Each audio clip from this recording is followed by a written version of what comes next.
Aleluya. Las riquezas de la salvación. No solamente del Evangelio, de la salvación. Segunda carta del apóstol Pedro, capítulo 1, versículos 1 y 2. ¿Lo tenemos todos? Aleluya. Ahí estamos. Vamos a leer la palabra y lo vamos a hacer en el nombre del Padre, del Hijo y del Espíritu Santo. Leamos todos. Simón Pedro, siervo y apóstol de Jesucristo, a los que habéis alcanzado por la justicia de nuestro Dios y Salvador Jesucristo, una fe igualmente preciosa que la nuestra. ¿Habéis alcanzado el qué? Una fe igualmente preciosa que la nuestra. Gracia y paz os sean multiplicados en el conocimiento de Dios y de nuestro Señor Jesucristo. Vamos a orar. Oh buen Dios y Padre nuestro, gracias Dios por tu palabra, gracias Dios por tu infinita misericordia. Hoy nos ponemos en tus manos, Dios. El sermón está preparado, Padre, pero necesitamos de tu bendición para que esto rinda en nuestros corazones, Señor. Para que nuestro corazón, Señor, requieras, Padre, hacer tu voluntad. Háblanos, Dios, al corazón. Enséñanos hoy, Señor. Dispone nuestro entendimiento, nuestro ánimo. Ayúdanos a quitar cualquier situación que está estorbando nuestra mente, sea una situación externa, interna, etc. Porque hoy necesitamos aprender de ti. Gracias, Padre, gracias, Dios. Te alabamos y te bendecimos en el nombre de Jesús. Amén y amén. Pueden sentarse, mis queridos hermanos. A veces, como cristianos, pues nos toca enfrentar, no a veces, sino que siempre nos toca enfrentar situaciones difíciles, pues dejamos de ser como todos los habitantes de la tierra, en el sentido que podemos hacer lo que nos da la gana, y bueno, lo que la ley permita, pues, porque si usted viola la ley, pues lo meten preso, si lo agarran, ¿verdad? Pero hablando de que tenemos que reprimir los deseos carnales. Tenemos que, ¿qué? Reprimir. Ahí están. Yo quisiera decir, no, yo ya no siento nada malo. No, hermano, es una lucha diaria, constante. Hasta el último suspiro que demos en esta tierra es una lucha diaria. No hay batalla que se haya ganado con la carne nosotros personalmente. Bendito sea Dios que nuestro destino ahora es eterno, ¿verdad? A través de Jesucristo. Sin embargo, la lucha sigue siendo diaria y no va a parar, y es una lucha cruenta porque necesitamos nosotros de estar tomados de la mano del Señor para poder tener una vida cristiana victoriosa. Si no, amados, pues vemos la vida de la mayoría de creyentes, una vida, perdónenme, bastante mediocre. No logran saborear, no logran disfrutar la vida cristiana. Un cristiano no debería ser una persona amargada, ¿verdad? Todos nos pasan situaciones, pero cuando nosotros entendemos que todas las cosas están en la voluntad de Dios, ¿verdad? Y logramos conocer a Dios, logramos entender cuáles son la manera de que Dios actúa, logramos comprender cuáles son sus atributos, que Él es santo, que Él es justo, que Él es sabio, que Él es todopoderoso, que Él tiene control de todas las cosas. Entonces, aún las cosas difíciles que nos pasan, nosotros deberíamos de verlo a través del lente de los atributos de Dios, a través del lente de la palabra, y entender que a veces son cosas bien difíciles. Se lo digo no de una manera ajena, amados. A mí me han pasado cosas difíciles que yo hubiera hecho casi cualquier cosa porque no pasaran, pero pasaron. Y solamente el conocer a Dios nos hace no tener una actitud de amargura, porque qué difícil es la gente amargada, qué difícil es la gente resentida. Aquella gente, amados hermanos, mire, es como cuando usted tiene, es como ¿qué? La sal o la hiel, ¿no? Usted puede tener la bebida más sabrosa, pero si usted le pone algo amargo, ya la arruinó. Si usted le echa demasiado sal, ya es bien difícil arreglarlo. Entonces, una persona que está amargada, amarga todo, amarga a su familia, amarga todas las cosas. Entonces, cuando nosotros no entendemos a Dios, no se trata de entender porque es imposible. Cuando nosotros no conocemos a Dios, mantenemos una actitud de amargura, aún debiendo de ser, como decían ¿cómo se llama?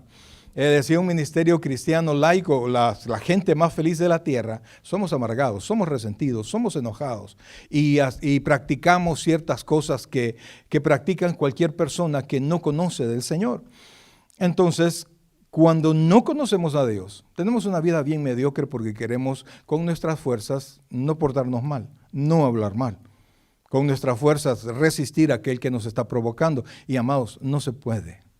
El rey David dice que él puso cuchillo a su garganta porque se iba a reunir con unas personas y no quería hablar nada mal, no quería arruinar la reunión. Y entonces dijo, puse cuchillo en mi garganta y no voy a decir nada. Pero cuando estuvo en la reunión y trató él de estar callado, dice que la garganta le estalló y proferí palabra y todo lo que dije fue peor de lo que pensé que iba a decir. Y eso nos pasa a nosotros un montón porque en la carne, oiga bien, en la carne no se puede. A la carne le es imposible agradar a Dios. Imposible hacer la voluntad de Dios porque está en contra del Espíritu, que es quien quiere que nosotros hagamos la voluntad de Dios. Entonces, amados, el no conocer a Dios, el no conocer sus atributos, si me pones un poquito de brillo, por favor, me harías un favor. Entonces, el no conocer a Dios nos hace ser cristianos limitados. ¿Verdad? Cristianos limitados y que sonreímos de manera hipócrita. Y de repente, ¿y cómo está, hermano? Bendecido, pero por dentro estamos más endiablados que los impíos. Porque las cosas no son como nosotros quisiéramos. Entonces, amados, eso, el no conocer a Dios.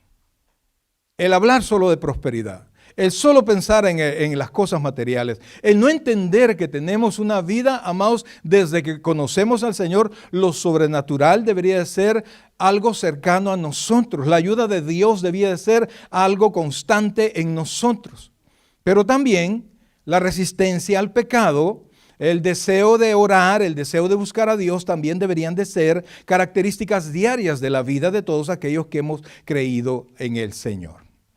Este día se celebra, de hecho la tradición lo celebra y la iglesia evangélica lo ha venido arrastrando, ¿verdad? Sino que se hace de manera evangelística, ¿verdad? Celebrar la Semana Santa, ¿te recuerdas? Allá en El Salvador era la semana más ajetreada para nosotros como iglesia, no tanto celebrando religiosamente, ¿verdad? Sino que tratando de hacer actividades para que la gente viniera al Señor. Entonces, la entrada triunfal a Jerusalén de nuestro Señor Jesucristo es lo que se celebra con el Domingo de Ramos, que es cuando Él entró, para que se cumpliera la profecía de Zacarías 9:9, que dice que iba a entrar a Jerusalén montado en muy rápido, ¿verdad? Montado en un pollino.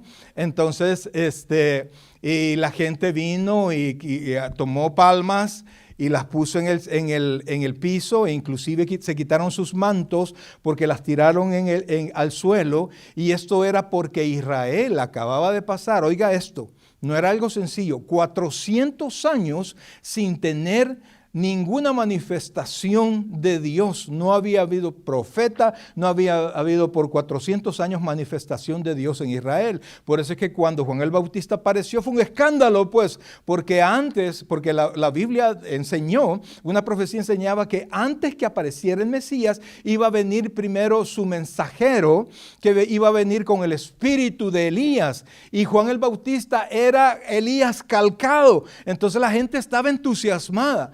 Pero en el tiempo del Señor Jesucristo, Israel pensaba, mi querido hermano René, pensaba que el Mesías iba a aparecer para liberarlos del yugo del imperio romano. Es como muchos cristianos vienen a la iglesia para que Dios los bendiga. ¿De qué manera? Espiritualmente, que me quite la enfermedad, y venimos al Señor exclusivamente para eso. Y entonces cuando Dios no tiene en sus planes bendecirnos de la manera que usted quiera que le bendigan, usted se va molesto. Pues Israel pues se tiraba hasta sus mantos, ¿verdad?, al piso para que pasara Jesucristo en esa cría de asno, ¿verdad? Que eso es lo que es un pollino. No va a creer que era un gran pollo, ¿verdad? Sino que era un asno. Y entonces pasó Y todo el gran alboroto, ¿verdad? Y cualquiera diría, yo pienso que cualquier pastor, no hombre, esa campaña nos salió pero perfecta. Amados hermanos, pero cuán poca gente verdaderamente se convierte en las campañas evangelísticas y permanece en el Señor. Bueno, pero ese es otro tema. Entonces, pero ¿qué pasó? Inmediatamente de eso, el Señor se dirigió al templo. ¿Y qué hizo en el templo? ¿Alguien se recuerda qué hizo el Señor Jesucristo en el templo? Fue a limpiar, fue a manifestarle a los líderes y fue a manifestarle al pueblo de Israel que su devoción no era la correcta, que no adoraban al Señor de corazón, sino que simplemente eran religiosos. Y los religiosos de la época eran ladrones. ¿Por qué? Porque en la ley aparecía que cada uno tenía que llevar su propio animalito cuidado por ellos, y cuando lo presentaban al templo, los sacerdotes lo rechazaban, le decían, esto por una u otra cosa rechazaban al animal y le vendían uno hasta 4 o 5 veces más caro por puro negocio en el templo. Entonces cuando el Señor Jesucristo vino, desarmó todo eso y lo tiró al piso, las monedas salieron corriendo, salieron rodando, ¿verdad? Y entonces, y nadie tuvo la autoridad para detenerlo, porque el pueblo estaba esperando en él el Mesías que literalmente lo iba a liberar a Israel. Pasaron el tiempo y no pasó la tal liberación. En el capítulo 23 de Mateo, en el 21 habla de la entrada triunfal, en el 23 el Señor Jesucristo se presenta delante de Jerusalén y le dice estas palabras. Eso está en Jerusalén, en Mateo capítulo 23, versículo 37. Se los leo rapidito porque yo sé que usted conoce esta porción. Jerusalén, Jerusalén, que matas a los profetas y apedreas a los que te son enviados. Cuántas veces quise juntar a tus hijos como la gallina junta sus polluelos debajo de las alas, y no quisiste. He aquí vuestra casa os es dejada desierta, porque os digo que desde ahora no me veréis hasta que digáis, bendito el que viene en el nombre del Señor. Lo que supuestamente iba a ser de mucha bendición para Israel, al no reconocer a su Señor y no reconocer que el Señor iba a dar una libertad, no material, sino que espiritual, le iba a liberar al pueblo de sus pecados, sino que los ojos de la gente estaban solamente en las cosas materiales. Israel rechazó a su Mesías, y con el tiempo pasaron los días, y usted sabe que esos mismos que pusieron las ramas y las palmas y los ¿cómo se llama?, los mantos, fueron los mismos que gritaron, crucifícale, crucifícale. Y lo mandaron supuestamente a matar con manos del pueblo del ejército romano. Entonces, realmente, amados hermanos, el corazón del hombre está bien perdido, sin Dios. Y cuando buscamos a Dios desde la perspectiva carnal, y de hecho tenemos mucho la culpa a los pastores. Hermano, mire, yo le invito a que usted pueda tomar una predicación de hace 30 años. Predicaciones como el pastor Gigi Ávila, como todos esos hombres, amados. Todo era arrepentimiento, arrepentimiento, arrepiéntete, arrepiéntete. Mire, una vez estaba viendo, no hace mucho, una campaña de un predicador bien famoso, pero era igual, pues era el arrepentimiento. Y mire, antes de comenzar a predicar, dijo, si hay alguien aquí que quiere entregarle su corazón al Señor, que quiere arrepentirse de sus pecados, y comenzó a gritar, arrepiéntete, arrepiéntete, líbrate del infierno, líbrate del infierno. Y mire, la gente, algunos se levantaron y se arrepintieron, y su corazón fue para Cristo.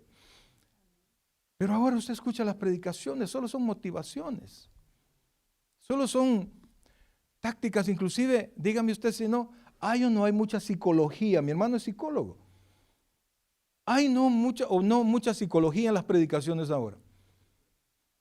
Mucha mano de hombre. Y la mano de hombre no salva a nadie. Es la palabra de Dios. Entonces, amados hermanos, realmente estamos pero bien perdidos.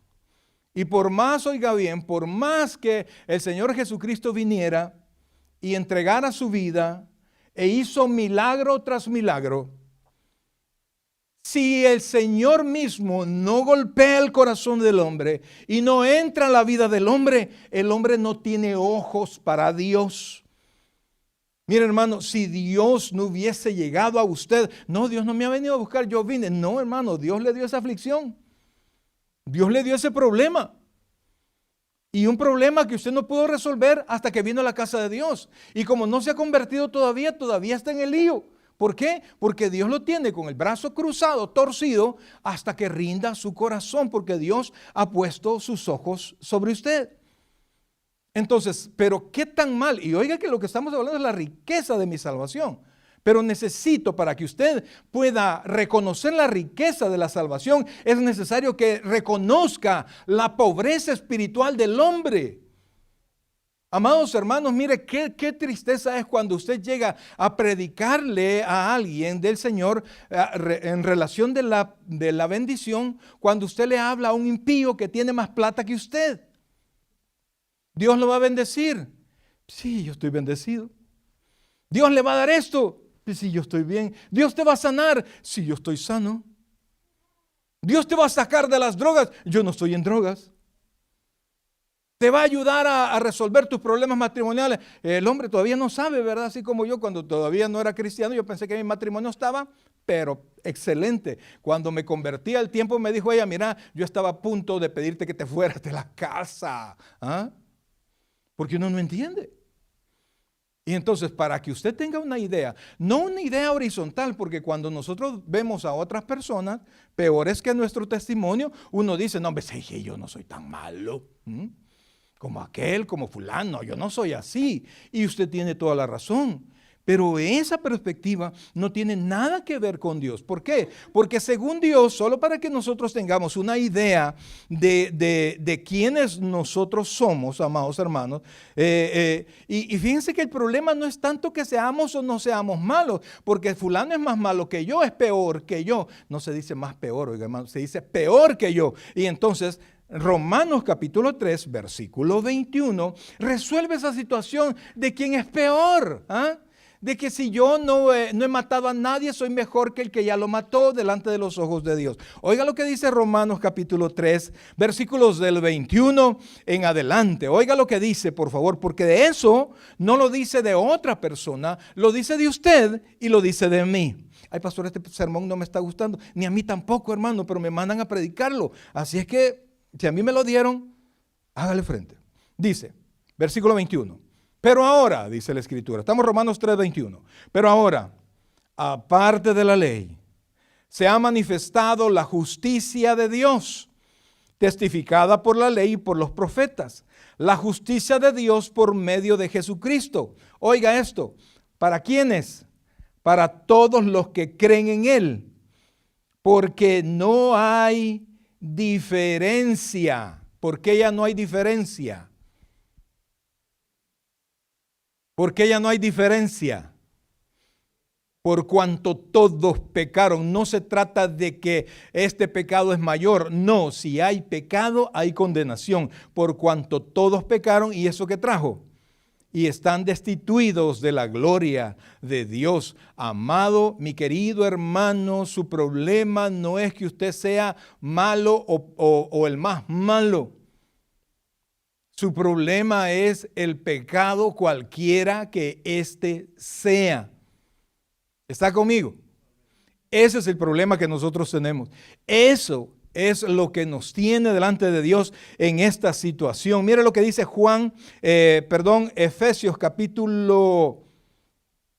Primera de Juan capítulo 3, versículo 4, perdón hermano. Primera de Juan capítulo 3, versículo 4, y ahí nos dice que ese es el problema, que no importa qué tan profundo usted tenga ese problema, pero si tiene ese problema, usted está enliado con Dios. Oiga esto, Primera de Juan capítulo 3, versículo 4 dice así, todo aquel que, ¿qué dice?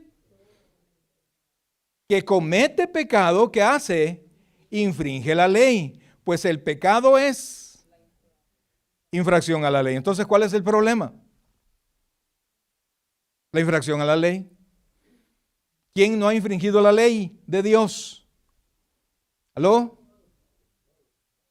Todos. Cualquiera de los que estamos aquí ha infringido la ley, ¿sí o no? Entonces estamos emproblemados con Dios. Y el mundo entero está emproblemado con Dios. Y según Cristo, según el apóstol Pablo, en Efesios capítulo 2, versículo 1, oiga lo que dice. Y Él os dio vida a vosotros. ¿A quiénes se les da vida? ¿Aló? ¿A quiénes se les da vida? ¿Quiénes necesitan vida? Los muertos, ¿verdad? Entonces dice, y Él os dio vida cuando estabais como muertos en vuestros delitos y pecados, en los cuales anduviste en otro tiempo, siguiendo la corriente de este mundo, conforme al príncipe de la potestad del aire, el espíritu que ahora opera en los hijos de desobediencia. Bajemos hasta el versículo 12 y dice, en aquel tiempo, estamos en Efesios 2:12, en aquel tiempo estabais sin Cristo, alejados de la ciudadanía de Israel y alejados de los pactos de la promesa, sin esperanza y sin Dios en el mundo. Eso es el estado del hombre sin Dios. Y dice que somos, la Escritura dice, que todo aquel que hace pecado, dice Romanos 8:34, es esclavo del pecado.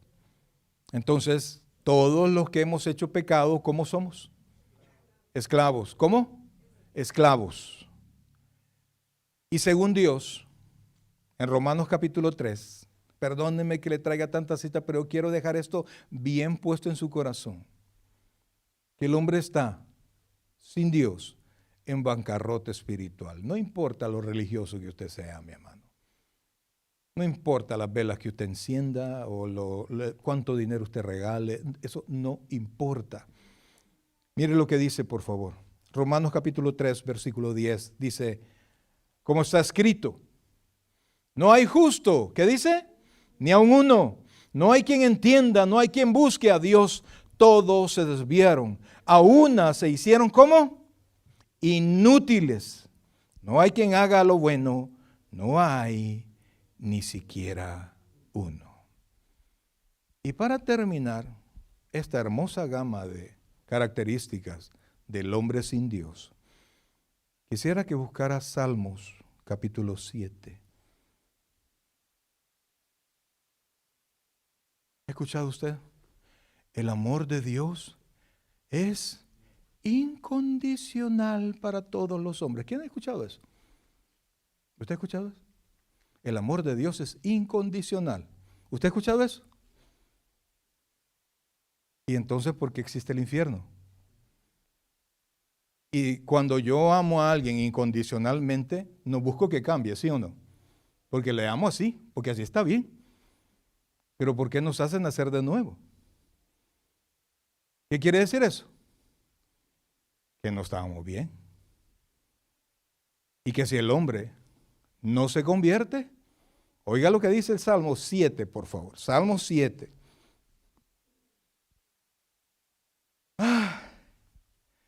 Dios es juez justo. Y Dios, oiga, y Dios está como airado contra el impío. ¿Cuánto? Todos los días. Aún los días de fiesta. El domingo de Ramos, el domingo de Resurrección, en Navidad, en el Día de la Madre, en el Día del Padre. ¿Qué otro día hay? En el Día de la Independencia, en todos esos días. Dios está ¿cómo? ¿Dice ahí que Dios está enojado? Airado. La ira no es pecado. La ira de Dios es ira santa. Si la ira fuera pecado, Dios fuera pecador. Nos dice airaos, ¿pero qué? No pequéis. Entonces dice, versículo 12, si no se arrepiente, él afilará su espada, hablando de Dios, armado tiene ya su arco y lo ha preparado, asimismo ha preparado armas de muerte y ha labrado saetas ardientes. Ay, pastor, esa es la condición del hombre, que no es salvo. Esa es la condición del hombre que no conoce de Dios. Ahora vámonos al texto inicial, por favor, que está en 2 de Pedro, capítulo 1. Y yo quiero que vean, amados hermanos, la perspectiva del apóstol Pedro, a quien el Señor le dijo: bienaventurado eres Pedro, porque no te lo he revelado carne ni sangre, sino que mi Padre que está en los cielos. Y que un ratito después le dijo: apártate de mí, Satanás, porque me eres tropiezo, ¿verdad? Lo tenemos ahí, 2 de Pedro, capítulo 1. Mire lo que dice, por favor. Oiga esto. Vamos a comenzar del versículo 3 mejor. 1 de Pedro, capítulo 1, versículo 3. Como todas las cosas que pertenecen, ¿a qué dice? A la vida y a la piedad, nos han sido dadas por su divino poder. Oiga esto, me llevo esto.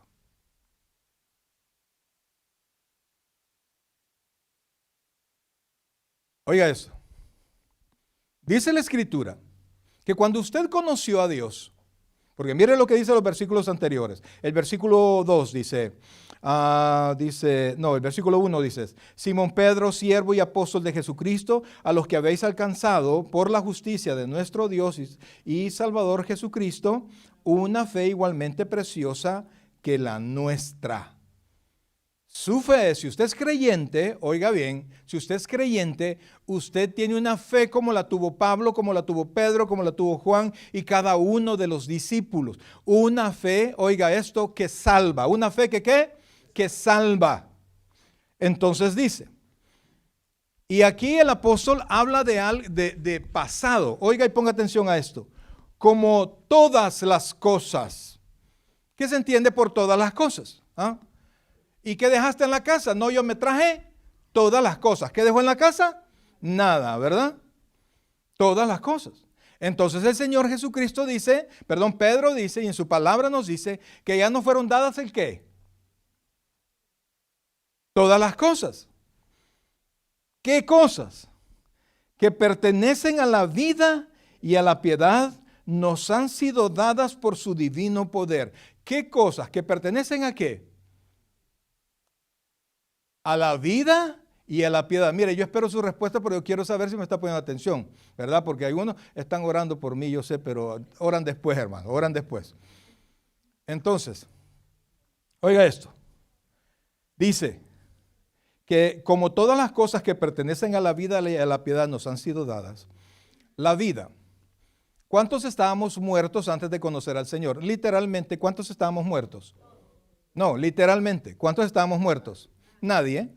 Entonces no se refiere a una vida que haga palpitar nuestro corazón, sino que se refiere a la vida de Dios. Se refiere a la salvación. ¿Se refiere a qué? A la salvación, a la vida de Dios. Entonces dice que pertenecen a la vida. Ya Dios nos salvó, nos hizo renacer con su poder. Somos nueva criatura. Diga, soy nueva criatura por el poder de Dios. Dígalo. Digámoslo todo de un solo. Soy nueva criatura por el poder de Dios. Entonces, Dios me dio de su vida. No me dio cualquier vida, sino que me dio de su vida. Y dejé de estar muerto espiritualmente y vine a la vida espiritual. Pero después dice, inmediatamente después dice, que pertenecen a la vida. ¿Y a qué dice? Y a la piedad. La piedad es la exteriorización de esa vida que Dios ha puesto internamente en mí. ¿Se entiende eso? Es a materializar con mis hechos, mis palabras, mis obras, lo que Dios ya hizo en mí. Pastor, pero yo no soy salvo por obra. Es que la salvación aquí ya pasó. No estamos discutiendo si usted es salvo o no es salvo por obras. Ya está claro que somos salvos por fe, porque dijimos que en nosotros no había nada bueno. ¿Sí? No, pastor, pero a mí me han dicho que soy bueno, pero otro malo como usted. le ha dicho que usted es bueno. Pero Dios, que es santo y perfecto, ha dicho que nosotros somos malos. No, don fulano tiene un buen corazón. ¿Cuántas veces usted tiene un buen corazón? Le han dicho, ¿eh? Quizás el médico, brother, porque Jeremías dice que no. Engañoso es el corazón del hombre más que todas las cosas. Sí. Ay, no me digas así, brother. Pero así es, ¿eh? Así soy. Así es el Escritura. Entonces, no es de su vida de la vida natural, sino que la vida de Dios. Y es para que yo pueda exteriorizar la vida de Dios en mí, para que yo pueda comportarme como Dios dice que yo debo comportarme. Pero pastor, eso es imposible. Nadie es perfecto. Sí, por eso es que aquí dice la Escritura, mire, como todas las cosas que pertenecen a la vida de la piedad nos han sido dadas, ¿por qué? Por su divino poder. ¿Por qué me las dieron? ¿Cómo las conseguí? Por su divino poder. Entonces, no es Mario en su poder. Es Mario en el poder de Dios. Entonces, recibo la vida de Dios y la exteriorizo en el poder de Dios.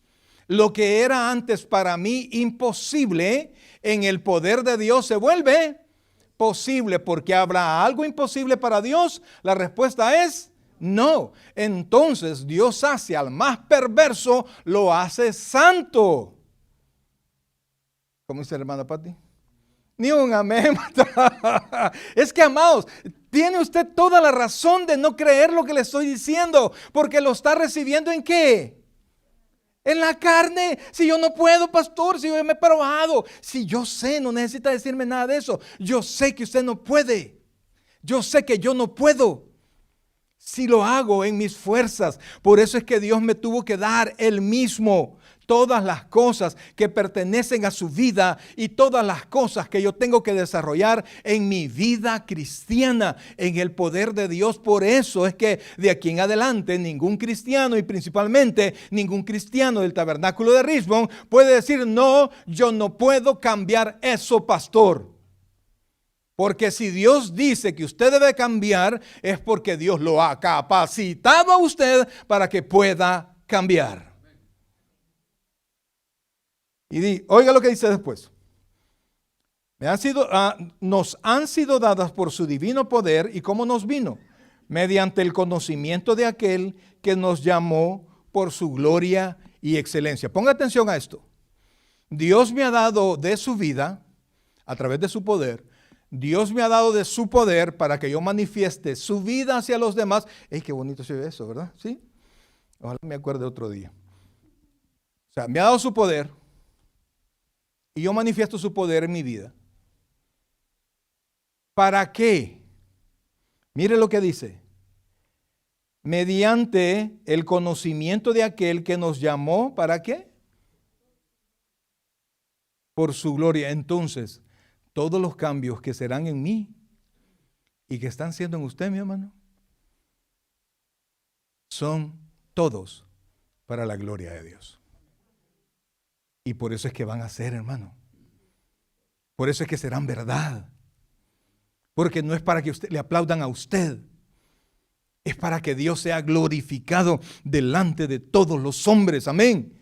Y más personas entiendan que si usted pudo cambiar en el poder de Dios, cualquiera puede cambiar. Entonces vea, por favor, dice, gloria y excelencia, versículo 4, por medio de los cuales nos ha dado, ¿cómo?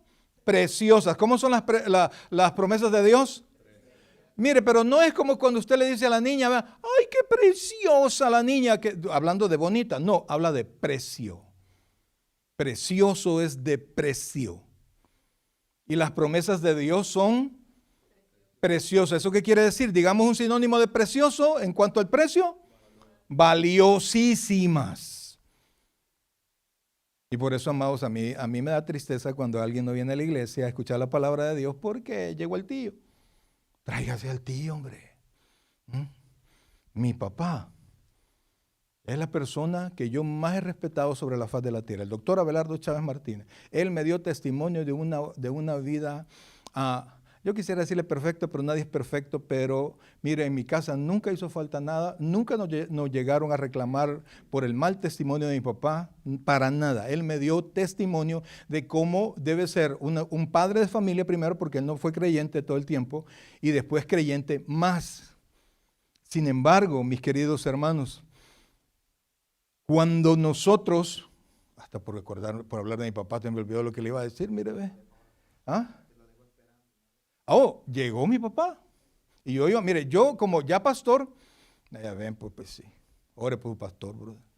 Mire, yo solo me podía congregar los días miércoles, porque los otros días estaba en la obra, no podía. Y la iglesia quedaba a 113 kilómetros de mi casa. Y martes, ¿cuáles otros días? Jueves, sábado y domingo yo estaba en la iglesia, brother. Y entonces el miércoles yo estaba en la iglesia. Y mi papá llegó. Mi papá bien contento. Mi papá nunca quiso acercarse al tabernáculo, nunca le gustó el tabernáculo. Y entonces, pero yo ahí estudiaba, yo ahí era mi iglesia, y yo ahí estaba aprendiendo. Y entonces llegó y me dijo, hijo, te vengo a ver, hola papá, que no sé qué. Y yo, ay. Y le dije, papá, mire, fíjese que voy para la iglesia. Vamos. No, me dijo, no. Vamos, hombre. No. Entonces, mire, ahí en la refri hay tal cosa. ¿Y me vas a dejar? Es que sí, papá, es el único día de culto. El único día que yo puedo asistir al culto. No puedo. Hijo, pero no me hagas eso. Sí, papá, lo siento, me voy y vámonos. Déjame a los niños. Nah, no, ellos tienen escuela bíblica, papá. Espérenme, en 2 horas estoy aquí o llego yo a la casa. Se fue mi papá enojado. Después de la iglesia nos fuimos para la casa de mi papá.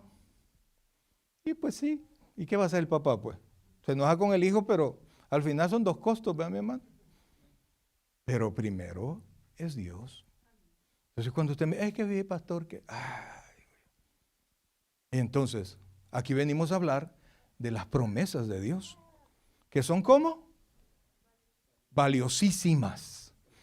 Entonces vea lo que dice, sigamos. Entonces dice, estamos por medio de las cuales, estamos en el versículo 4, nos ha dado preciosas, y además de preciosas, que son grandísimas promesas, para que por ellas llegases a ser participantes de la naturaleza divina, habiendo huido. Bueno, dejémoslo ahí. Por las promesas de Dios, yo soy su hijo hoy. Yo soy una nueva criatura hoy. En las promesas de Dios, yo seré una mejor persona mañana de lo que soy ahora. Y esa, amados hermanos, es el poder de la salvación que Dios ha puesto en mí. Amados, yo sé que hay cosas que usted no ha podido cambiar, hay cosas que hay gente que no ha podido perdonar, hay problemas que no ha podido superar porque los ha hecho sin Dios. Ahora vuélvalo a pensar, porque aquí hay promesas, y si Dios promete, Dios no lo va a hacer por usted, lo va a hacer por su palabra. ¿Está conmigo? A mí no, es que Dios es fiel en mí. Mire, cuando alguien me dice, es que Dios es fiel conmigo, pastor. Es como quien dice, eso es mi compinche, me cubre todo y me soporta todo. No, hermano, esa fidelidad Dios no la tiene con nadie. Dios es fiel a su palabra, de tal manera que si Él ha prometido algo, Él lo va a cumplir. Por eso es que cuando usted quiera que Dios le dé algo, busque promesas. Y cuando encuentre que su petición cabe en una promesa, amarre esa promesa, y cada vez que ore, tráigalo a la cuenta en la oración. Y dígale a Dios, ¿por qué debería de darle lo que está pidiendo? Y entonces dice, amados hermanos, para que llegases a ser participantes de la naturaleza divina, habiendo, mire qué palabra, habiendo ¿qué? Huido. ¿Qué es huir, hermano? Correr, ¿verdad? Mejor aquí corrió que aquí murió, ¿verdad? Entonces aquí dice que quienes hemos recibido unas promesas, ¿hemos qué? Huido. ¿Hemos qué? Huido. El problema es que algunos no huyen, se invitan solos a pecado, brother. ¿Ah? Por estadística, no porque yo sé algo, Aquí hay gente que todavía toma, aquí hay gente que todavía se droga, aquí hay gente que es adúltera, aquí hay gente que no es creyente, porque la Biblia dice que en la iglesia siempre va a haber trigo y va a haber ¿qué? Cizaña. Y aún el trigo está todavía amarrado a muchas cosas de su pasado, y por eso es que aquí yo le puedo decir, aquí más de alguno todavía mira pornografía. Más de alguno todavía tiene una boquita que para qué le cuento. Y es contado, claro que sí. ¿Pero por qué? Porque no ha decidido huir. ¿No ha decidido qué? Huir de su pecado. Y al no huir de su pecado, seguimos teniendo cuentas pendientes con Dios, porque Dios ha prometido terminar la obra que comenzó en nosotros. ¿Se comprende, iglesia? Usted quiere de verdad saborear el poder de Dios, vivir en ese poder, ver cosas sobrenaturales en su vida que vienen respaldadas por el poder de Dios, pues abrace sus promesas. ¿Y qué tiene que hacer respecto de su pecado? Huya. No me diga el pecado del hermano, amados, porque probablemente lo que es tentación para mí no lo es para usted. A mí, por ejemplo, a mí nunca me gustó fumar. Y yo he tenido amigos que no pudieron y son creyentes y todavía fuman de vez en cuando, se salen de su casa para fumarse un cigarrito. Ay, pero cuando me tomé el primer trago, Dios me guarde, con Dios me libre, hermano. Me costó salir de allí. Pero amados hermanos, el que quiere huir da pasos hacia afuera, no de la iglesia, hacia afuera de su pecado. Si hay amistades que lo corrompen, mi hermano Sander, si hay amistades que lo corrompen, ¿qué tiene que hacer usted? Huya. Si hay una compañerita que le gusta en el trabajo, ¿qué tiene que hacer, brother? Huya. No, huya. No, huya. Huya. Si usted tiene problemas con alguien, tanto que usted puede faltarle el respeto o meterse en graves problemas, ¿qué tiene que hacer? Huir. Porque va a pecar. Y cuando peca, usted será culpable delante de Dios. Y Dios lo va a corregir. Al otro no le va a hacer nada probablemente, porque aquel va para el infierno. Usted ya no. Usted tiene todo pagado para irse para el cielo. Así es que todo lo que usted aquí haga como creyente, aquí lo va a pagar. Ya se obligaron. Ay, Dios mío. Aleluya. Bueno, entonces sigamos. Dice, oiga esto. Habiendo huido de qué? De la corrupción que hay, ¿dónde, amados? En el mundo, ¿verdad? A causa de la concupiscencia. ¿Hay alguien aquí que no sabe qué es concupiscencia? Sin pena, levante la mano. Concupiscencia. Es el recuerdo de la maldad. Ay, yo sé que está malo, pero me gustó. Yo sé que ese hombre algo malo tiene, pero me gusta. O sea, entiéndase, vea, entiéndase. Amados, huya. Huya. Y después dice, 5, vosotros también. Después, amados, después de entender todo esto, de que las promesas de Dios se van a cumplir no en su esfuerzo, sino que en el poder de Dios. Y usted entendiendo que el poder de Dios está con usted, usted se puede esforzar. Usted puede hacer cualquier cosa, amado. Mire, y no solo se trata de portarse bien en cuanto a no pecar, se trata de sus propios proyectos personales también. Dios estará con usted porque usted va a honrar a Dios en todas las cosas que usted haga. Oh, amén. Así es, amados. Y el poder de Dios estará con usted. Es que yo ya lo intenté, pastor, pero usted no sabía que el poder de Dios estaba con usted. Amados, en el nombre del Señor, si es algo que le va a bendecir a usted y a su familia y va a honrar a Dios, en el nombre del Señor, vuélvalo a intentar. Amén. Vuélvalo a intentar. Que Dios está con usted. Como le dijeron a David, haz lo que quieras, porque Dios está contigo. ¡Qué belleza!, ¿no? Pues yo le puedo decir a usted, haga lo que quiera que glorifique a Dios, porque Dios está con usted. ¡Qué belleza! Y entonces dice, oiga esto, vosotros también poniendo toda, ¿qué? Diligencia, Amados, cuando hablamos de la diligencia, se habla de la actitud, capacidad y propósito con el cual usted hace algo. Usted hace algo con entusiasmo, eso no necesariamente es diligente. Diligente es que lo comienza y que los termina y lo hace bien. Una persona diligente trabaja en un lugar y ni se nota que trabajó ahí, excepto por el resultado de su trabajo. Una persona que no es diligente deja un tiradero, amados hermanos. Aquí que estuvo, ¿verdad que fulano estuvo aquí? Sí, va. Sigamos. Entonces dice, vosotros también poniendo todo por diligencia, por esto mismo, añadid a vuestra fe, ¿el qué? Virtud. ¿Qué dijimos, amados? Vida y virtud. La vida de Dios y la exteriorización de esa vida es la virtud. Entonces dice, añada a su fe, ¿qué es la fe? La certeza de lo que se espera, la convicción de lo que no se ve. A esa fe que usted tiene en Cristo, añade un estilo de vida que honre a Dios. ¿Cuesta? Claro.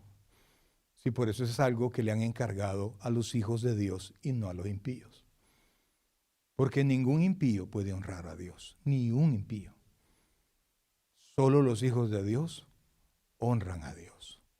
Y usted va a encontrar, amados hermanos, un montón de actitudes que usted debe ir añadiendo a su fe. Oiga esto, por favor. Vamos a tratar de leer de corrido y una cuanta explicación, porque ya se pasó el tiempo. Vosotros también, poniendo toda diligencia por esto mismo, recuerde, por esto mismo, lo que Dios ha hecho en nosotros, añadid a vuestra fe virtud. A la virtud, ¿el qué? Conocimiento, amados. Habla del conocimiento de nuestro Señor Jesucristo, habla del conocimiento de Dios, pero también habla del conocimiento que usted necesita para desarrollar lo que usted quiere hacer.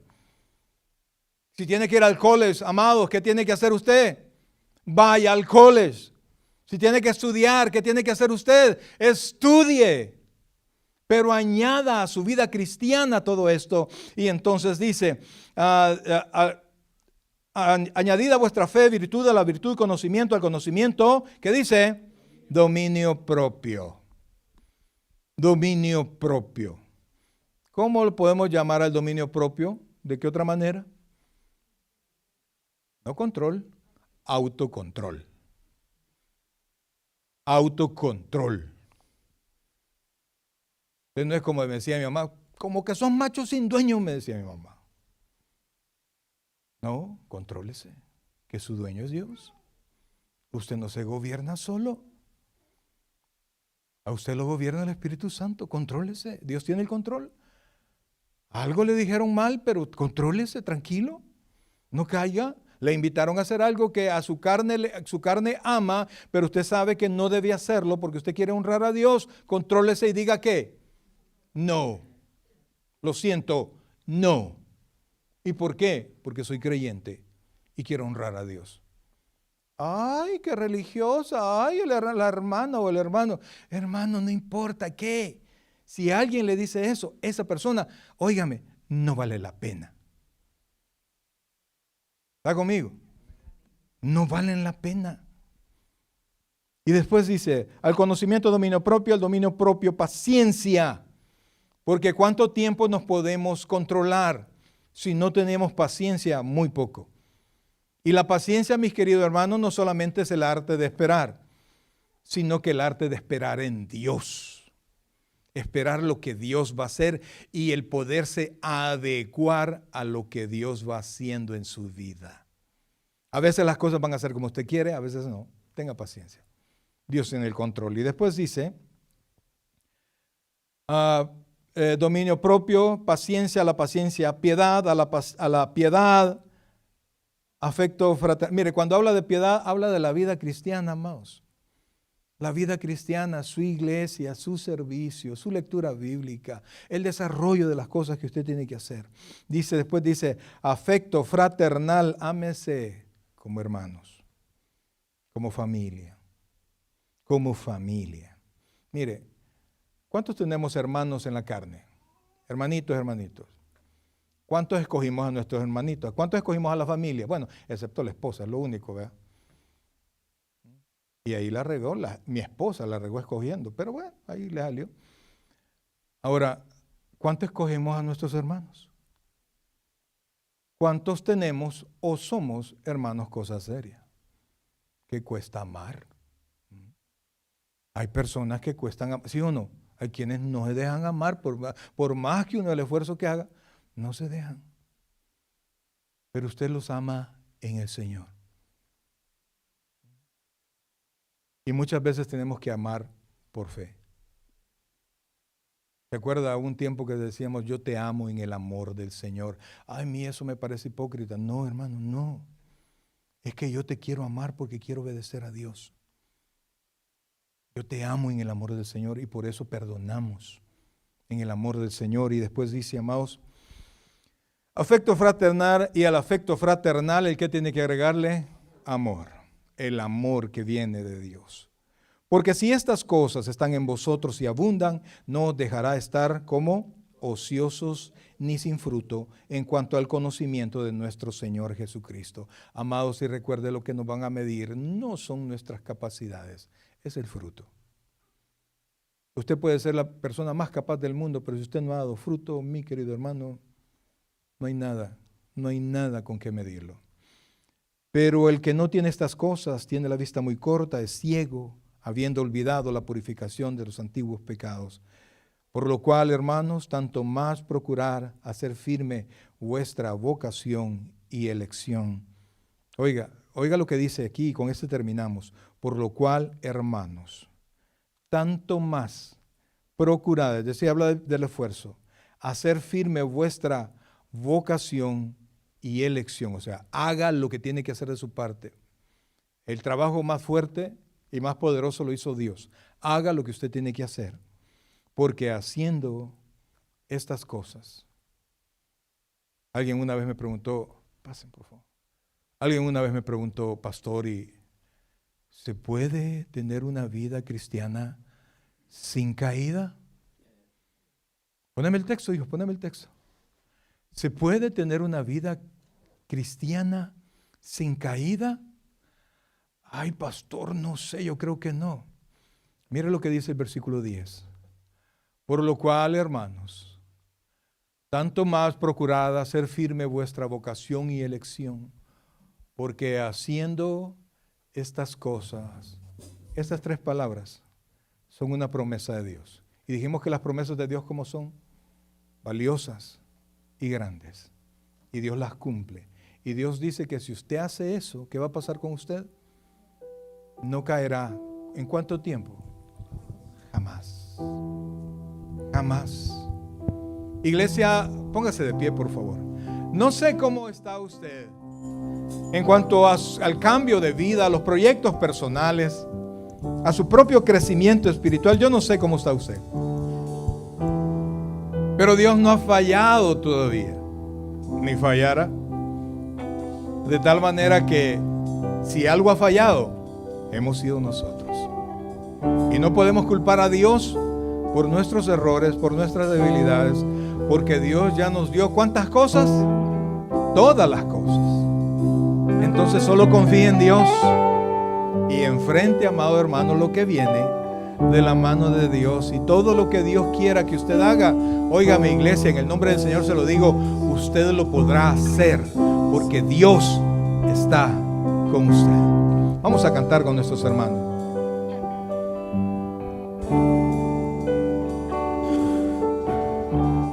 Tu gracia me visitó, sanando mi corazón.